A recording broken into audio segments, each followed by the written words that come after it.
Jadi tugas guru SLB itu memang luar biasa. Nah, di samping kita dituntut untuk mengajar, kita juga dituntut sebagai ibu pendamping, bapak pendamping. Masalah apapun mereka akan kembali datang ke kita. Kita yang membantu mereka dalam berbagai masalah, termasuk pekerjaan.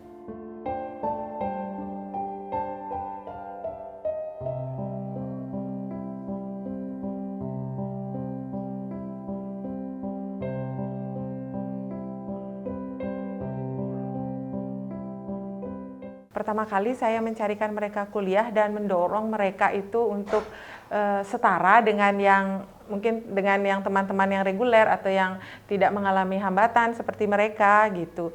Jadi awalnya itu saya pernah loh digini, nggak apain deh ini juga nggak bakal jadi apa.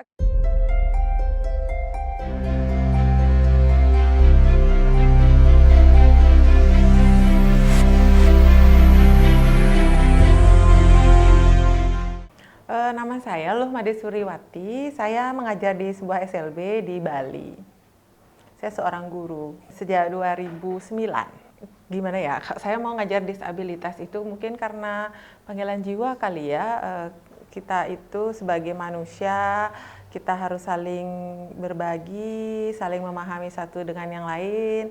Mungkin kemampuan saya punya sedikit kemampuan untuk menjadi seorang guru gitu. Ya alangkah mungkin baiknya jika saya mengajar anak-anak disabilitas ini untuk meningkatkan kemampuannya. Dari mungkin mereka tidak tahu, menjadi tahu. Dari mungkin mereka tidak ada kesempatan, menjadi ada kesempatan. Kalau kita bantukan sebagai manusia kayaknya itu akan berdampak baik ya untuk kita semua, bukan hanya dia tapi saya juga. Bali itu memang terkenal ya di seluruh dunia mungkin. Sebenarnya ada hal yang di balik Bali yang terkenal, di balik budaya Bali yang mungkin diagungkan oleh orang Bali sendiri ataupun orang luar gitu. Ada sisi lain yaitu masyarakat yang disabilitas, yang bisa kita katakan mereka adalah minoritas. Nah di sini sebenarnya mereka itu mau tidak mau kan nanti kan menjadi anggota, mereka juga bagian dari masyarakat Bali kan ya. Jadi mereka juga memiliki kesempatan dan memiliki juga kesempatan dan hak yang sama untuk mendapatkan pendidikan. Selain itu mereka juga mempunyai kewajiban juga sebenarnya sama untuk bagaimana sama-sama membangun Bali. Jadi kan karena mereka itu adalah merupakan bagian yang sama, apalagi sekarang ini kan gaungnya inklusi ya, mereka sebenarnya sama di mata hukum, di mata Tuhan gitu. Jadi mereka juga mempunyai peranan baik dalam hak ataupun dalam nanti kontribusi untuk memajukan Bali gitu menurut saya. Kalau drama awal masuknya itu gimana ya? Saya cerita ya, saya masuk 2009 ngajar di sekolah ini gitu ya. Waktu itu kita baru pertama kali ada SMA. Dan belum terbayangkan anak-anak ini ada yang bisa kuliah seperti itu. Pertama kali saya mencarikan mereka kuliah dan mendorong mereka itu untuk setara dengan yang teman-teman yang reguler atau yang tidak mengalami hambatan seperti mereka gitu. Jadi awalnya itu saya pernah loh digini, nggak apain deh ini juga nggak bakal jadi apa gitu kan. Ada wacana-wacana seperti itu, tapi ya saya coba aja gitu. Artinya kita jangan menyerah ya, mereka juga mempunyai kompetensi atau talent yang mungkin khusus. Karena saya yakin bahwa setiap pribadi itu unik ya, di balik kekurangan pasti ada juga yang mereka hal-hal yang bisa kita asah untuk menjadi bekal mereka nanti terjun di masyarakat. Itu 2009-2010 saya pertama kali saya door to door tuh nyariin kampus yang mau nerima mereka setelah tamat SMA. Akhirnya ada sebuah kampus yang berbaik hati. Pada saat itu kan belum ya inklusi itu mungkin belum seperti sekarang ini digaungkannya. Jadi ada yang mau menerima mereka kuliah gitu. Akhirnya udah itu berjalan. Kuliah itu sudah mulai walaupun masih belumlah sistemnya serapi sekarang mungkin ya. Itu masih ada. Terus itu kalau yang mau kuliah Karena sebelumnya itu, boleh saya cerita ya, kalau sebelumnya itu anak-anak itu kalau sudah tamat itu dibawa lagi sama orang tuanya ke sekolah. Bu, nggak usah dah tamatin anak saya, Bu, saya titip lagi di sini gitu. Ada kok seperti itu dulu, dan itu kayaknya, aduh, terus ngapain saya jadi guru gini kan? Jadinya nggak ada hasil ya mereka itu. Ya udah deh, ya itu akhirnya kita carikan mereka peluang-peluang yang memungkinkan, ya salah satunya kuliah. Terus setelah itu berjalan seiring waktu gitu. Setelah mereka kuliah, siapa yang mau nerima mereka kerja gitu kan? Mereka juga butuh penghasilan untuk kemandirian mereka kan ya, sama dengan kita. Mereka juga butuh dana gitu untuk hidupnya gitu. Tapi siapa yang mau nerima gitu kan? Ya kebetulan sih waktu COVID itu saya kan agak bebas ya, jadi kita tidak diikat absen di sekolah gitu. Saya sebagai guru tidak terikat absen, kita bisa daring. Jadi waktu itu saya banyak berjejaring dengan orang gitu.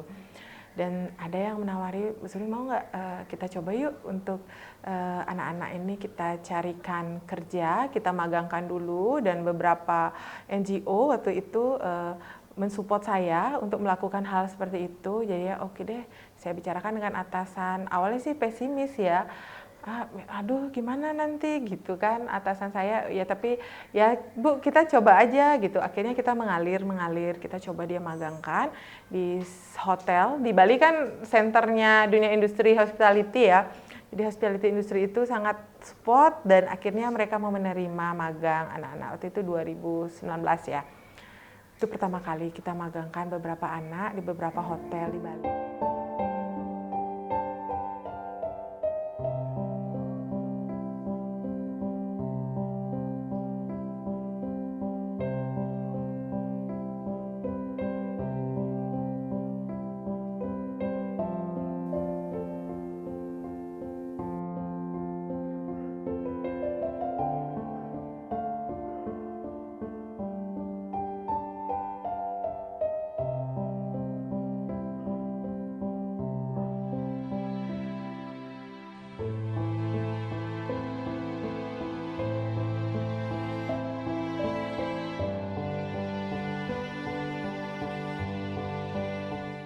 Ternyata di luar ekspektasi gitu. Kalau yang yang positifnya ya, yang mereka itu ternyata lebih fokus daripada kita yang dengar gitu. Itu yang saya magangkan adalah anak-anak tunarungu wicara. Jadi mereka kan tidak bisa berbicara dan tidak bisa mendengar. Ternyata waktu itu yang saya dapatkan adalah feedback dari hotel yang ini dia kerja di bagian linen gitu. Ternyata dia lebih fokus dibandingkan dengan dengan karyawan yang dengar gitu. Hampir ya bisa dibilang lah 80%, kalau kita maksimalnya mungkin 60, 70 gitu. Kalau dia hampir 80%. Kerjaannya aja cepat karena dia fokus nggak ngobrol gitu. Akhirnya setelah dia magang 6 bulan, ada kesempatan mereka DW, akhirnya diterima dia jadi daily worker, dan setelah 2 kali kontrak gitu, akhirnya sekarang udah jadi staff sampai sekarang. Dan itu lucu dan membuat saya, walaupun kita bukan siapa-siapa, hanya seorang guru gitu, ada kebanggaan tersendiri. Dia datang loh ke rumah saya, bawa dia awalnya tuh nelpon saya, Bu Suri, aku boleh beli motor? Boleh gitu. Terus gimana, aku boleh cicil? Jangan, kamu gak boleh cicil, kamu cash aja gitu. Beneran dia nabung, Bu Suri, aku udah punya uang, boleh beli motor? Boleh gitu, silahkan gitu. Akhirnya dia pulang tuh ke rumah saya, Bu Suri, aku udah punya motor, cash, nggak utang gitu dia. Dia kan, mereka kan jujur ya, dan mereka tuh punya kayak gini loh, kalau teman-teman tunarungu itu, murid-murid itu, dia punya orang siapa yang dipercayai gitu loh. Jadi dia akan mau mengikuti nasihat kita kalau dia udah ada kepercayaan terhadap kita gitu. Jadi kadang orang tuanya pun minta tolong menasehati lewat kita gitu loh. Jadi itu yang kayaknya bangga banget anak saya, artinya anak didik saya itu bisa berhasil sampai setaraf itu. Terus besokannya datang lagi, ada yang datang, Suri, aku udah punya pacar. Oh iya, boleh aku pacaran? Oh iya, silahkan gitu kan. Mereka yang udah kerja nih ya. Terus, Suri, aku boleh nikah nggak? Kamu udah punya rumah belum? Kalau belum punya rumah, jangan dulu nikah gitu. Nanti gimana kamu gitu kan? harga rumah berapa? Udah kamu tabung-tabung aja dulu gitu. Jadi, datang loh dia ke rumah saya, Bu Suri ini tabunganku udah cukup beli rumah. Udah kamu tanya dulu ada nggak yang jual rumah harga segitu? Kalau ada silahkan. Saya bilang gitu ke mereka. Dan itu kayak apa ya, kita jadi orang tua, tempat curhatnya mereka, jadi guru juga, jadi mentor juga ke mereka. Itu kayak ada rasa ada rasa kepuasan batin tersendiri gitu loh, bisa mengarahkan mereka sampai pada tahap itu gitu, yang saya rasakan di apa ya, yang sampai sekarang ini yang masih memang benar-benar kita ingat, oh ternyata ada pola-polanya seperti ini gitu. Itu yang bagusnya gitu. Yang ada juga sisi buruknya gitu. Ternyata ketika kita magang kan ada anak yang melakukan satu kesalahan gitu yang fatal gitu. Jadi kita akhirnya minta maaf ke tempat magang atau ke hotel di mana mereka bekerja gitu kan. Ya itulah sisi ada sisi yang membuat senang, dan ada juga sisi yang membuat kita belajar lebih sabar dan belajar mungkin memperbaiki apa yang kita lakukan sekarang untuk ke depan lebih baik gitu. Kalau bayangan saya, kalau nggak ada guru SLB di Bali gitu, mungkin dari sekian anak yang seharusnya mendapat layanan itu, dia akan tertatih-tatih ya, sepertinya untuk mengikuti apa yang teman-temannya yang artinya tidak mengalami kehambatan itu secara pendidikan formal dia dapatkan. Mungkin kalau dia mau masuk ke sana, dia akan sangat tertatih-tatih untuk mengikutinya.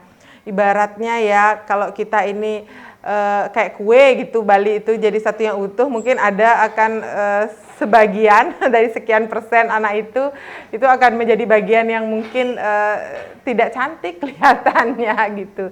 Jadi kalau ada kue ulang tahun kayak gitu, ada hiasannya, mungkin yang ini tidak akan terhias dan mungkin akan basi bagian itu gitu. Kalau saya sih untuk membangun masyarakat Bali yang memperoleh kesetaraan, yang inklusif gitu, saya rasa guru SLB itu besar peranannya.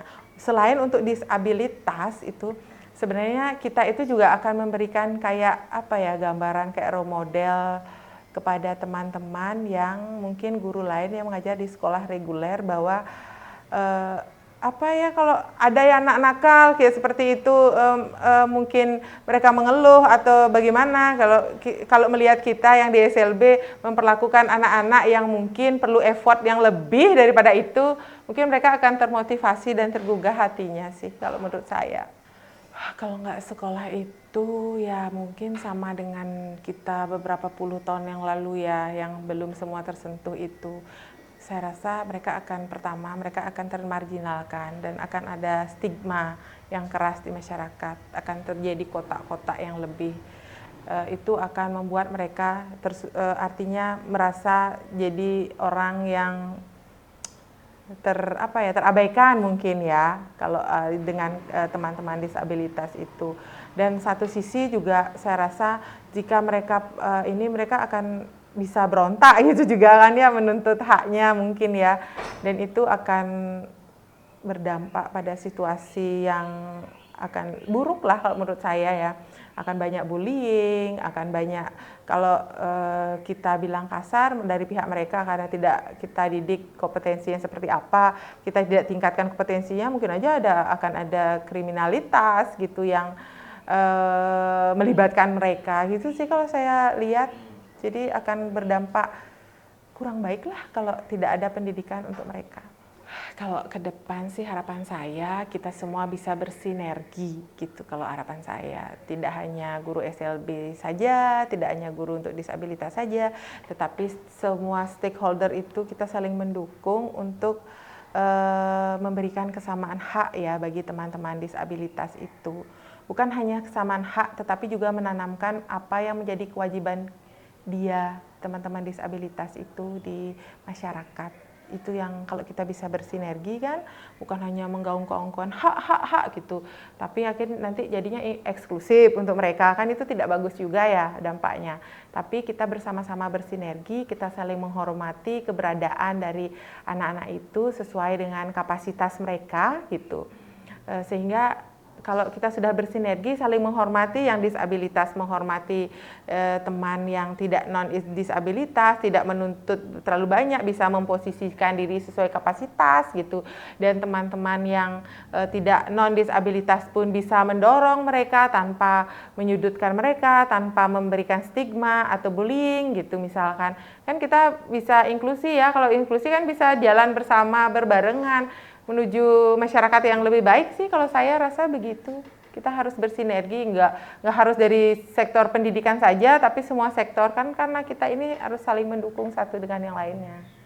Untuk guru-guru kami di SLB 2 khususnya, memang kita itu ngajar sebagai guru SLB, kita mengajar dengan hati. Jadi anak-anak itu bukan kita anggap sebagai peserta didik aja, tetapi kita harus bisa mengkondisikan mereka sebagai anak kandung kita sendiri. Di mana baru mereka datang itu mereka ibaratnya kertas putih masih kosong. Tugas utama guru SLB di sini adalah mengisi mereka. Bisa dibayangkan mereka itu tidak mendengar, mereka juga tidak tahu informasi apa. Sekarang tugas guru utama adalah mengisi mereka, mengajar mereka bahasa isyarat, mengajarkan mereka etika dan sebagainya. Jadi tugas guru SLB itu memang luar biasa. Nah, di samping kita dituntut untuk mengajar, kita juga dituntut sebagai ibu pendamping, bapak pendamping. Masalah apapun mereka akan kembali datang ke kita. Kita yang membantu mereka dalam berbagai masalah, termasuk pekerjaan. Kita di SLB 2, kita juga membuka keterampilan. Nah, keterampilan ini kita buka tujuannya untuk menyiapkan anak-anak menuju kemandirian. Sehingga mereka akan mampu di masyarakat untuk bersaing dalam mencari pekerjaan maupun untuk menjadikan dirinya sendiri. Ini memang satu komitmen kami ya. Kita membina seperti yang saya sampaikan, kita membina anak dengan hati. Kita latih mereka, kita didik mereka, kita gali kemampuan mereka, kita arahkan sesuai dengan kemampuan. Dan selama ini kalau memang gurunya sudah menemukan potensi yang memang benar-benar dari anak itu, saya yakin mereka pasti bisa. Karena dengan keterbatasan mereka itu pasti ada kelebihan dari mereka. Itu yang kita kembangkan. Kelebihannya, jangan keterbatasannya. Mungkin itu saya yakin anak kami kalau diberi kesempatan di bagian manapun, mereka pasti bisa. Nah, untuk guru-guru ya tingkatkan terus kesabarannya pasti. Kemudian gali terus potensi anak, kembangkan potensinya sehingga memang kita mengembangkan potensi anak itu sesuai dengan mereka miliki. Kemudian anak-anak disiplin itu hal utama dalam masyarakat. Tanpa disiplin dimanapun di dunia kerja pun kita tidak disiplin, tidak akan menemukan hal yang kita cari. Untuk orang tua, mohon kolaborasinya, berikan kepercayaan pada kami untuk mendidik anak-anak, tapi tetap didukung, diberikan support, kemudian sehingga apa yang kami programkan bisa terlaksana.